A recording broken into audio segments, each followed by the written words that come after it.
This is the Secure Cyber Connect podcast with Jay Adamson and Warren Atkinson, where we're joined by information, cybersecurity, technology and talent acquisition professionals who share their journeys, unique perspectives, and offer advice and guidance. Our topics on this episode will be ensuring integrity within enterprise AI. Today we're thrilled to be joined by Chiru Bhavansikar. Chiru is a highly respected technology leader and recognized as one of the most impactful chief AI officers for 2024 by AIM Research. With over 2 decades of experience, he's been instrumental in conceptualizing, strategizing, and commercializing cloud, data, and AI solutions. He's pioneered Australia's very first cloud computing platform, developed Deloitte's AI financial forecasting platform, and played a key role within the creation of Cloudera Director. At both Deloitte and PwC, he led the AI capability expansion and was a highly sought-after speaker at several major industry events, such as Cloudera's annual conferences and Google Next. His considerable achievements include receiving the President's Award from Michael Dell and the Value for Client Recognition Award from Deloitte Canada's CEO. Additionally, he's provided strategic consultation to Google on both data governance and partner management strategies. Chiru, we're honored to have you here today, and a warm welcome to you to the Secure Cyber Connect podcast. Thank you for joining us. Absolutely, glad to be here. So typically, we always start off with a similar vein of questioning, really, in terms of what's typically brought you here today, and in terms of briefly what we may be looking to discuss. Maybe a high-level overview of what we're going to discuss throughout the recording. Yeah, I mean, there is a lot of enthusiasm about artificial intelligence. Like, I talk to a lot of corporates, C-level executives. They all want to somehow infuse AI into their business operations. But there are concerns about like security, governance, trustworthiness, and even like, how do we really get started with it? And what is the right place to actually infuse AI? These are the questions that are pertaining to them. And my objective here is to basically entail and discuss about what are the possible approaches and methodologies and solutions that they could consider in order to make appropriate decisions and educated decisions. Fantastic. And we always ask our guests to share something with us that you may be proud of or excited about, or maybe just want to shine a light on, that typically isn't to be found on your LinkedIn profile, for example. Yeah, what you really don't find there is like my personal journey. Like, it's basically like very much interested in like traveling. I'm really an adventure traveler, avid traveler. I basically lived and worked in like 3 countries, and I visited about 34 countries so far. And when I travel, I don't like book tours. I really travel like a backpacker, try to explore the native culture and the nativities and the impact of the place. Yeah, that's incredible. And Chiru, what one challenge have you faced in your career that significantly influenced your perspective in cybersecurity? Yeah, so I spent a lot of time in the retail sector, and security is important for everyone. Like, absolutely, there is no doubts about that. However, like when I started really getting engaged in consulting for financial institutions, which is where I really ended up spending a lot of time lately. And I realized like security is apparent. What is acceptable for a lot of other industry sectors really feels like on the lower side for financial institutions. So, and that really like pushed the boundaries of like what really cybersecurity means to an organization. How should really think about it? Even like something people take for granted, like a VPN connection or a private network, that considered to be a good way of actually protecting networks and the data that flows over networks, is something considered to be not that trustworthy for a financial institution. So if really like what I really learned is, having worked with financial institutions, it really pushes the boundaries of like cybersecurity. And if you're actually able to address that level of expectations, and you can actually now can be very versatile in like taking cybersecurity and apply it to the needs of various organizations, because you're already addressing what's literally possible, what's like literally required. Yeah. So I think sort of getting into it, and we're all obviously aware that AI agents are rapidly emerging as a sort of transformative force in Gen AI. And We know that recent reports by Gartner, for example, say that sort of 60% of organizations are viewing AI agents as the next major advancement within AI and technology. So as we sort of delve into their features, it's going to be important for us to sort of potentially grasp how they differ from traditional LLMs. So I suppose the questions are really, are AI agents the next frontier of generative AI, and what sets them apart from other more traditional LLMs and in terms of both their functionality and their application?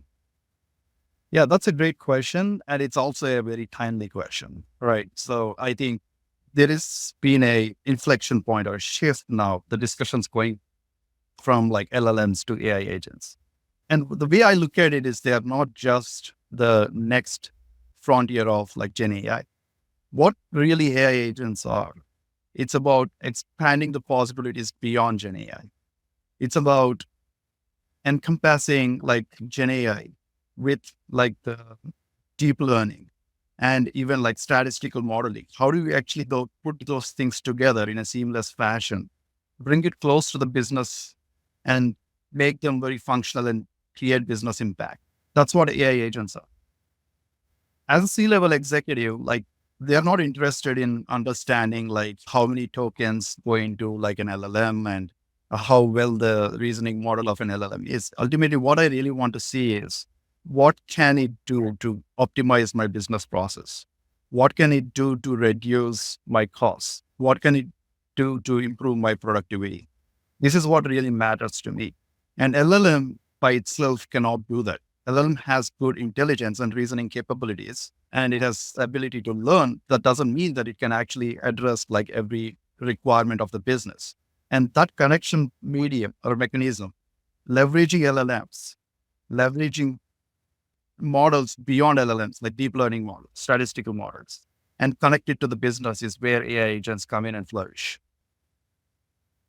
And would you say sort of the primary difference between sort of the LLM and general AI is perhaps the LLM's static, whereas AI is a bit more dynamic in its abilities and functionalities, and of course being able to drive innovation? Would that be safe to say, or would you define it in a different way, Chiru?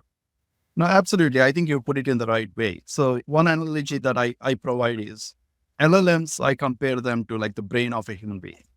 It's mandatory. It's required for us to function. It's great. However, brain is not all alone for a human being to function.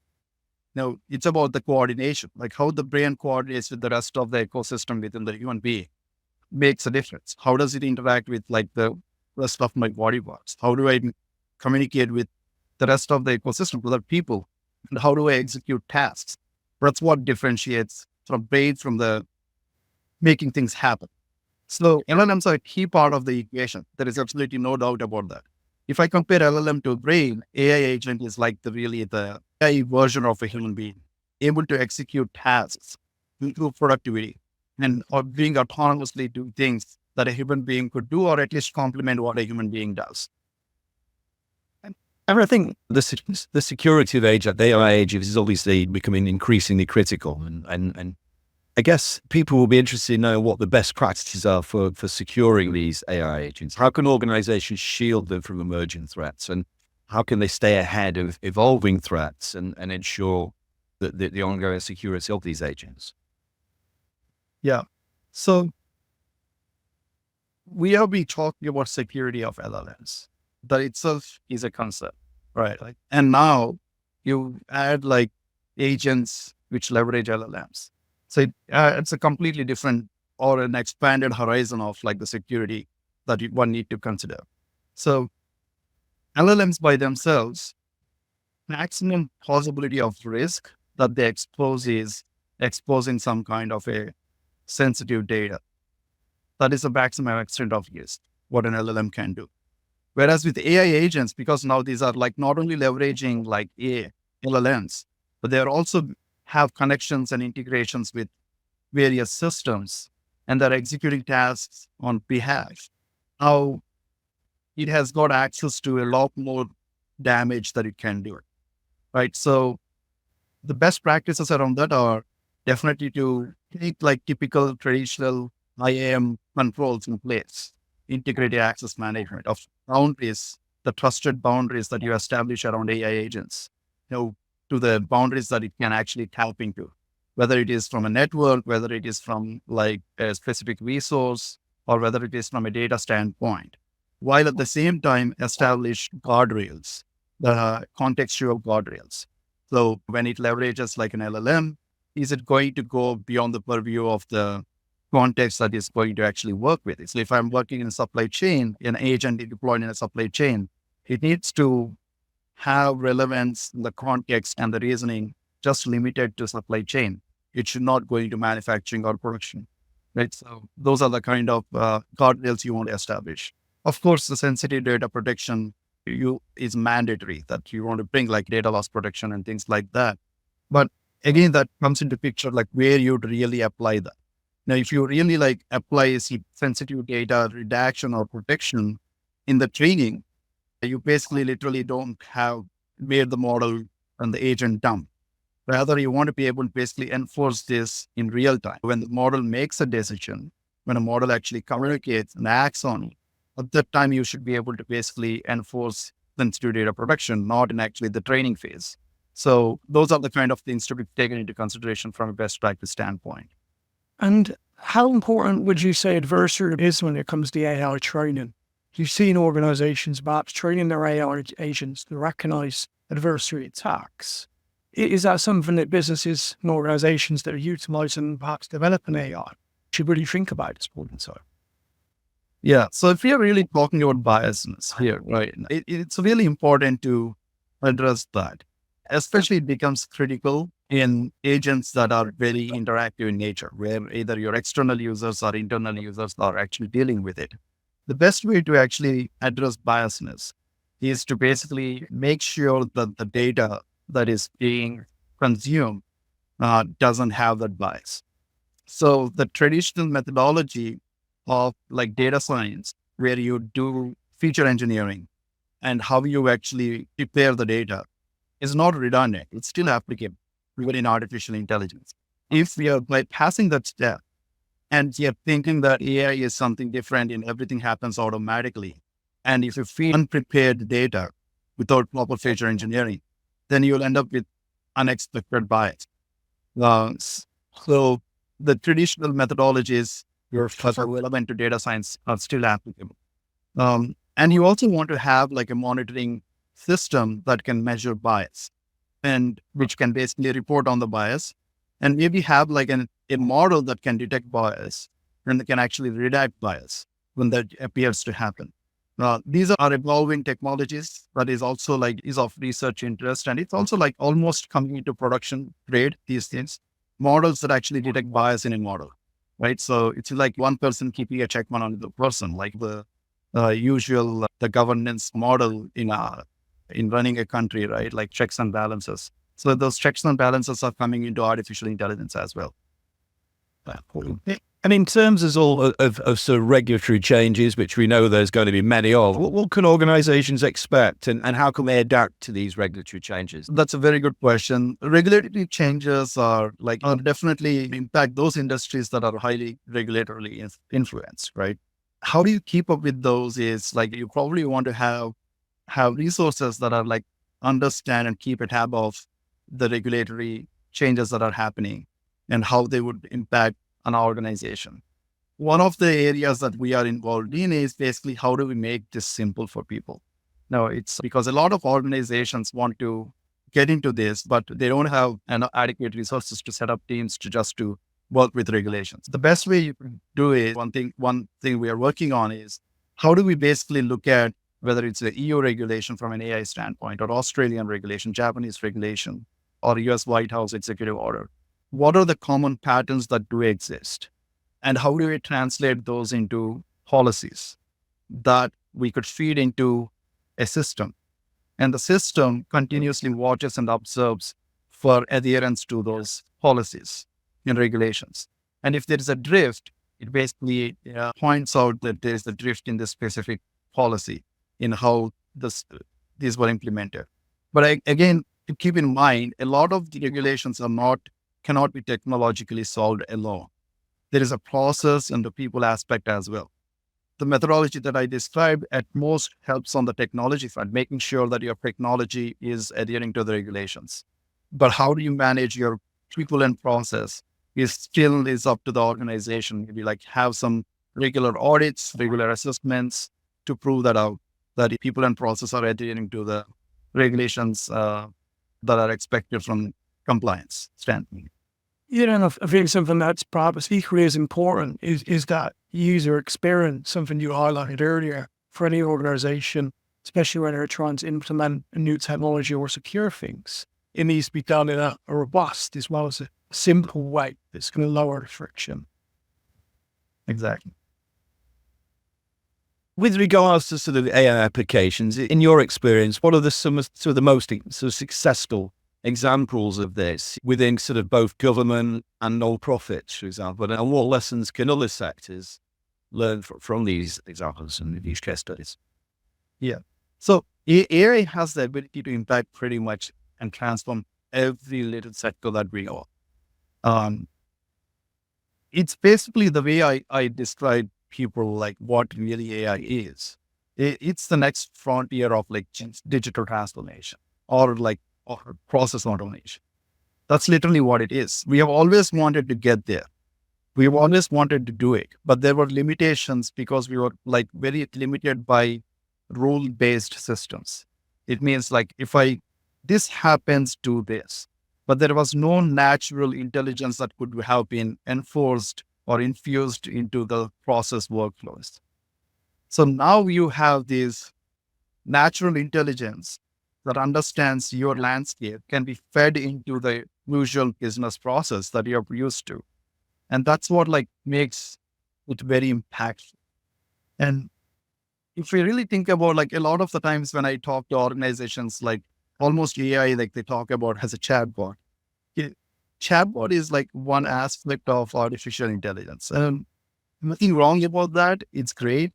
It allows people to get information faster, able to communicate and synthesize faster of like large volumes of information that's sitting in within my enterprise. But imagine there are like autonomous agents, like there is a task, there is a lot of financial information. Let's say I need like someone like go through and audit my balance sheets on a daily basis. Absolutely. I can basically have an agent that can do for me and simplify that work. I want someone to basically apply for grants on my behalf. AI can do that work. No, I want to be able to basically effectively do scheduling of maybe carers for patients. AI can do that work on my behalf or actually complement me. I can still, human in the loop equation can still be relevant here.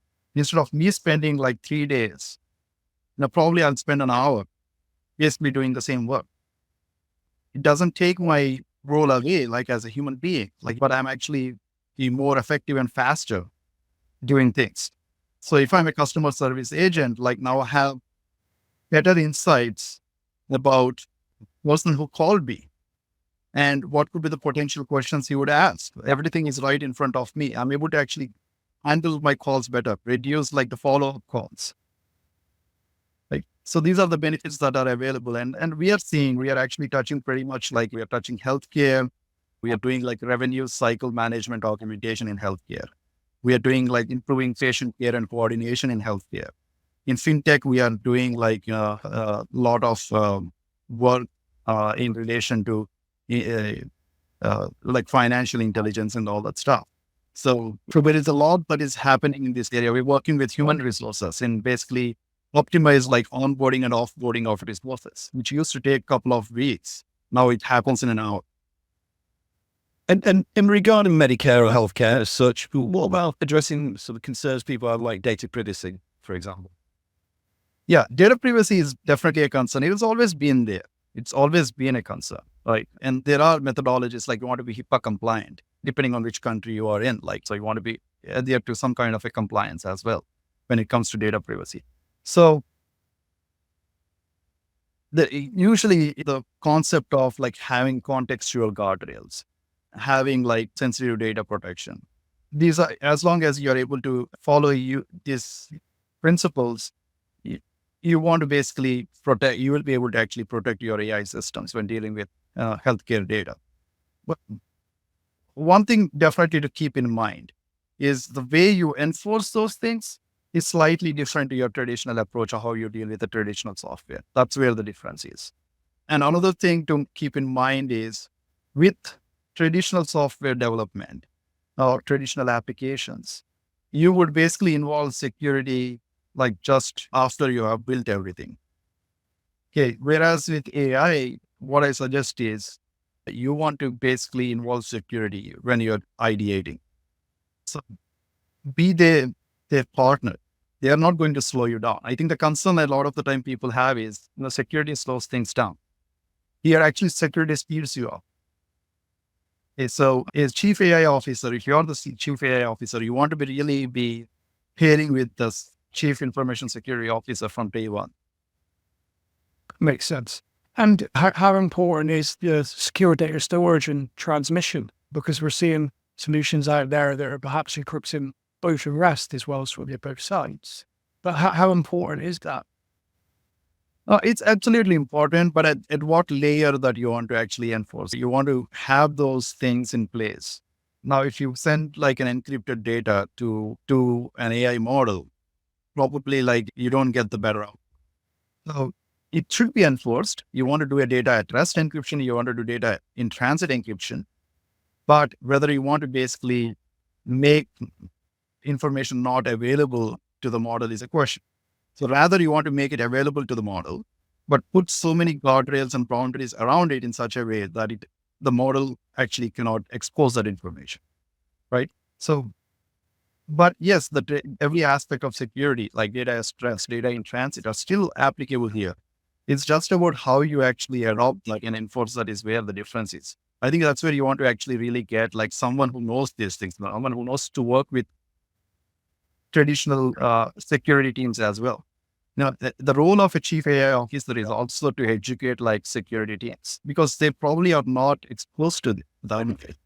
They probably are still thinking away like, oh yeah, like I have a concern here. Like they don't even know like how to address that concern.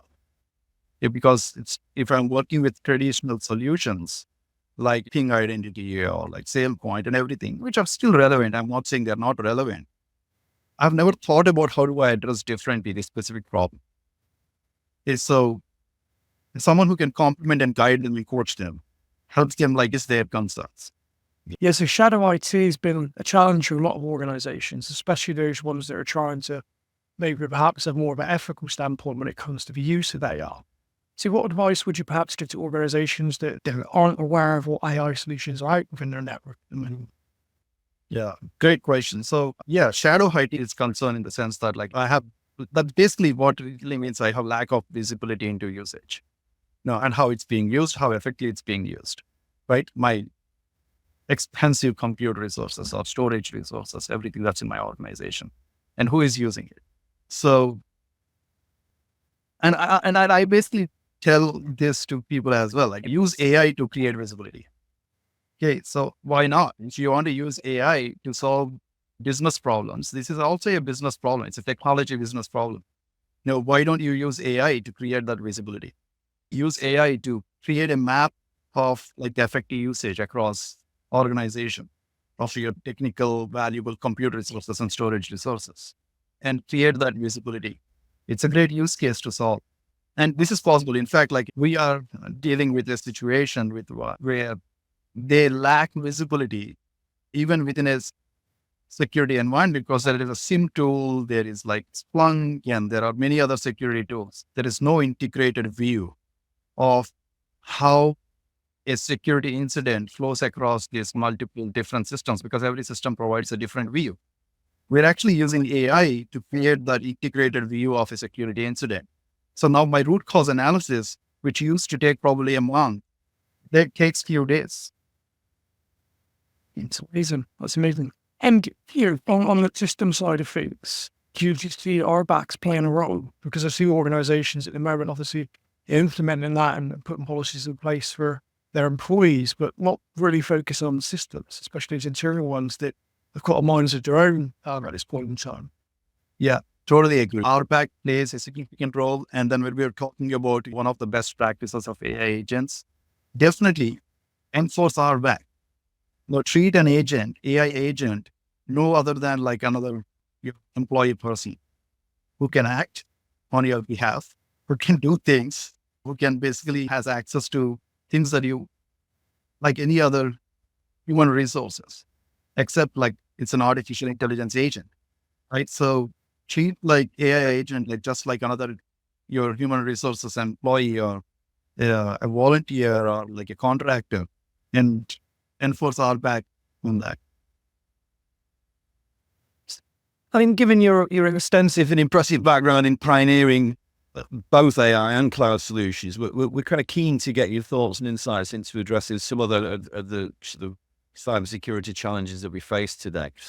And we know Deloitte has highlighted that around 60% of technology leaders are identifying that sort of balancing innovation alongside security is not only improving a major challenge, but ensuring that the technological advancements don't compromise cybersecurity is obviously equally crucial. And based on the profound impact it's having on the tech sector, how do you manage that sort of vital trade-off between pushing those sort of technological boundaries and maintaining sort of consistency in implementing sort of more robust security measures, especially, I guess, within the context of the onslaught of all of this innovation within cloud and, of course, AI?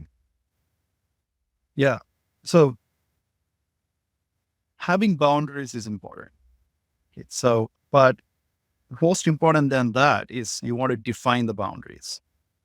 So as long as you are able to define the boundaries and able to communicate those boundaries, and you can take liberty in innovation within that boundary, and then you start gradually expanding the perimeter of the boundary. So I think that's the best way to trade off and balance.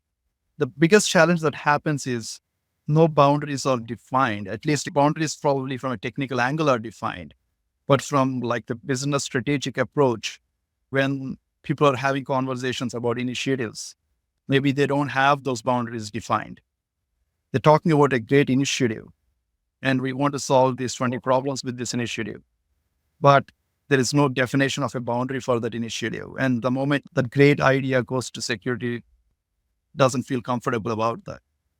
Instead of that, having a defined boundary for that initiative, and gradually, how do I expand that boundary makes a difference.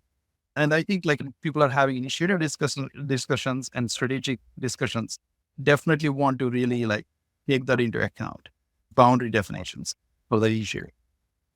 And any other strategies that organizations are in integrated security into maybe scaling up plans? So maybe more sort of the startups or companies that are looking to scale up rapidly. Any other strategies you recommend? Yeah. So, I mean, like the security really becomes a paramount, like, and especially these things where security becomes a roadblock for innovation happens only in like more established organizations. Like startups really like focus on innovation and security probably comes to them later. Yeah. So, which is also not the most ideal thing, but at the same time, like startups thrive on innovation, right? So, Size break stuff. for example, What we hear from a lot of individuals and organizations in the VC and PE space. spot on. Yeah. It's basically how agile you are and how fluid you are makes the difference there. So yeah, and either way, like I think it's about like what you make a priority. Like in startups world, you lead with innovation, but at the end of the day, like even to make an impact into a production environment, if you want to be able to sell your product, it has to meet the security requirements of the organization. So you want to innovate, but rapidly innovate, but at the same time, ultimately you need to bring in security before you release the product. Whereas for a larger organizations where it's very established, security becomes the first roadblock, right? Now, so, okay, I have this initiative, like where is it going to go? And having that comfort, giving the comfort to security teams and making them aware of the initiative and engaging them early into it really solves the problem. Like you're not trying to, one thing to understand is don't try to boil the ocean with AI. Now, take a small business process first and do that well, show a quick impact. We don't need to take like a year to show impact. Show quick impact in less than 2 to 3 months. And sure, those small ones just get that buy-in. And I recently read a study, I think it was a McKinsey one, and it highlighted 75% security leaders really find it a challenge to quantify and communicate return on investment to their stakeholders. In metrics, obviously, it's a key area for them to get that buy-in. So which other specific metrics and data points have proven most effective in showcasing return on investment in your experience, Chiru?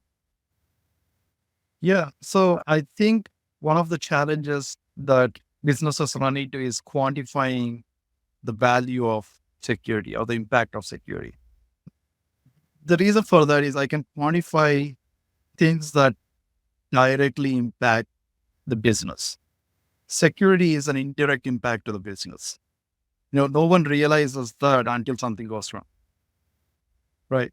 So how do you quantify is the metrics in the sense that what are the potential impacts if this XYZ capability or a guardrail not in play? What could be the potential damage? Is something that you want to basically really quantify that. And then I've seen a lot of security use cases, like they don't discuss about that. So that is a big challenge there. And as simple as that, if a level 1 risk, if it is not mitigated, what is the impact to an organization? It could be a regulatory fine, or it could be back to reputation or exposure of intellectual property. It could be anything. Now, which has very significant damage to the brand value and the perception and everything. So that's why it's quantifying like what if I didn't have it is something that you, as a security professional, wants to quantify that in the business space. And one of the questions we ask all of our guests in relation to how, I guess, many executives find that technical jargon can often be difficult to understand, and simplifying complex security concepts is getting more and more essential for getting that buy-in and understanding. Well, what techniques or analogies that have you come across in your own experience which bridges that gap between technical details and executives' understanding of that, and maybe even particularly within a high stakes environment? And this is a great question. So it's a very well-known problem. And this comes down to, again, like the hiring practice. And there are people who are very comfortable talking technology, and they need to do that. They're talking to other technology people. And there are people who are very comfortable in business language. But as you have this interdisciplinary team member, someone who has to interact with the other teams, other groups, and create that liaison. When you're hiring for that role, or when you're promoting someone for that role, you want to make sure that they have the ability to translate technology to business and simplify that. So you don't want to hire someone just for technology prowess. You don't want to hire someone from just because business prowess. Someone who can actually bridge that gap is extremely important. Someone who is able to basically use analogies to communicate. So, like for example, like what data is stressed and data in transit, someone like a technical person would understand that. But if I'm having a conversation with a software developer, even another not business group, another software developer, and some of the software developers actually don't understand what this really means. It's a very security thing. Like when they build applications, they are not thinking about anything about where they are saving data. For them, as long as they save data somewhere, their job is done. So having that communication to explain why that is important. Like someone who can translate these things is extremely important. It comes down to hiring the right people for that right interdisciplinary role. Yeah. And from your perspective, is there a controversial viewpoint or something that's perhaps challenging the norm within the cybersecurity space that you feel needs a bit more attention at this point in time, Chiru? Yeah, so security is going to undergo significant changes, cybersecurity, over the next 3 to 5 years. Just like AI is basically going to come into every business process, and current security technologies are not fully prepared to address those needs. One, and there will be a whole suite of new companies that will be coming up with technologies to bridge these gaps. So rather than seeing as like a replacement to my existing technology, the easiest way to adopt is like, how do I complement my technology? So I think that's the better, easiest route that can be taken. Um, and even security is going to, AI is going to impact security as well.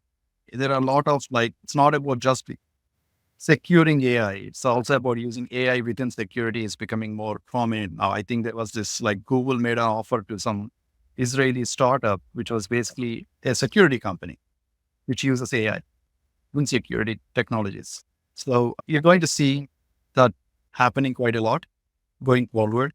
So I think the security professionals are probably not adequately prepared at this point of time. Same as like data professionals, like about 8 to 10 years ago, people who came from like traditional business intelligence background, like who knew like how to create dashboards, like HAB and Power BI and all these things. They were not prepared for the shift in data field.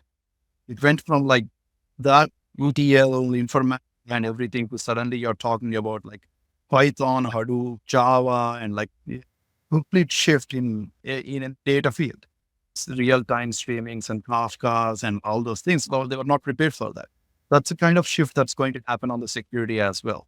Not saying that it's going to completely transform, but I think you need to be prepared to adopt the shift. If you can't do that, then you are in trouble. What advice would you give those that are perhaps looking to enter the industry or progress in the industry at this point in time? Yeah, so the fundamentals are still relevant. Like when I see a lot of security programs, the emphasis is on like the traditional networking. Like it's important. The fundamentals are important, but I don't think like there is still relevance to the deep dive networking unless you want to really build your career to become like a networking professional, right? So I think like one has to be really versatile, understand the entire TCP/IP stack, and be able to basically address like what are the security needs at the entire TCP/IP or OSI stack, the application layer and the TCP layer and the network layer and the identity layer, application layer, AI layer. Someone who actually is able to connect these dots together and be able to operate is what like is more important rather than like too much emphasis on all today's programs that have a lot of emphasis on networking piece and which considered to be foundations of security. And there's no doubt about that. But to what degree is what is like need to be reevaluated. That's brilliant. Well, I mean, listen, we've certainly covered a range of fascinating topics today, and from the challenges that you face to some of the strategies that you've obviously put in place to overcome them. Could you provide more insight yourself into Arhasi and any specific challenges that your company are currently addressing? Yeah, so our motto and mission basically is AI with integrity. So what it really means is we want organizations to feel comfortable in infusing AI into their business workflows. And how we do that is giving the necessary comfort factor and the confidence with the right appropriate security controls and traceability and governance controls. This all stems from like the thought process that I had. And actually I experienced this in my past life, like several years ago when this AI did not really take off. We built like a fantastic machine learning model, which was to work with financial data. And the concern that economists had was who came from pure statistics. In statistics, you can actually put A and B together and like how B came from A. In machine learning, like the concern was like it's a black box. You did something and you get something out. You know it's correct probably, like, but yet there is no way to trace back like how it all happened. And the same problem pertains with AI as well. People don't like black boxes. People want to know, like, if I have an answer, like, where did that answer come from, how great it is. One of the concerns people have with ChatGPT is, like, which doesn't impact much in an enterprise because ChatGPT is not being used for enterprise. But it really sees, I go and type a question, I got the answer. I have no idea, like, how great that answer is, nor I have any idea of how it actually made up that answer. Right? If I have to rely on something like that within an enterprise, enterprises don't like that. So I need to be able to give complete decision-making traceability, like how AI is thinking. How did it actually make a decision? How did it put 10 pieces together to create that response? So those are the problems that we are solving. to give the confidence, comfort, and security and protection, and create the traceability into the AI so that enterprises can easily adopt with confidence. And then any sort of upcoming projects that you want to highlight at this point? What does the future of the company, sort of the evolution, look like from your side? Yeah, we are actually progressing well. Like, we are solving like a lot of problems in healthcare space. We are solving problems in like fintech space. We are taking a direction into like now logistics and transportation and manufacturing areas. Saying that we recently started working with a large healthcare organization in the UK based out of Luton. What they really do is, one of the challenges they have is inefficiencies in scheduling right carers for patients. And this is a really cumbersome process. Carers cancel at the last moment, patients cancel their appointments at the last moment. Even to arrange these schedules takes a really like lot of time for care coordinators. And councils send a lot of like documents about each patient and their preference of schedule that need to be taken into account.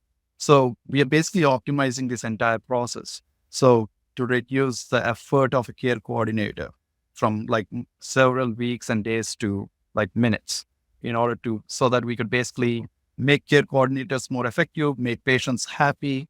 And at the same time, like the carers who are on the road, like going from one place to another place, they are effectively utilized. They don't have to travel like through the traffic from one place to another place and spend hours too.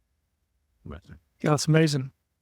So Chiru, I'm curious to gain a better understanding of the product and solution that you actually have. My understanding is fairly unique in relation to the data sources that you utilize on the back end, much similar to robotic swarming. Can you explain what that is and what makes your product sort of unique in comparison to those out in the market? Yeah. When we are solving business process automation, we are not looking at a specific segment or a task to solve. We are solving different sets of tasks that make up a business process. And it's important to understand the strengths of each LLM. There are LLMs that are like great in reasoning capabilities, but that basically take into account, but they take liberty with the information. Now, there are LLMs which are very precise in nature, who are straight to the point. They don't take liberty, but they don't have as much reasoning when it comes to mathematical reasoning. So, and every LLM is different. It's the same thing. So what we really do is because we address like business process and the workflows, we actually chain these multiple LLMs together, depending on the need and the requirement. And this happens seamlessly. The end user doesn't need to know. Like, our stack knows how to optimize for what kind of a task, which LLM to reach, or even it can actually even interact with multiple LLMs, synthesizes the responses together and provides a very short and succinct information. Or a decision-making ability. So that's what we do. We call it multi-step, multi-chain, agentic model platform, where it will make a decision for you based on the task and the requirement, what it needs to do, and how it needs to basically pull the information together from multiple different models. Interesting. That's brilliant.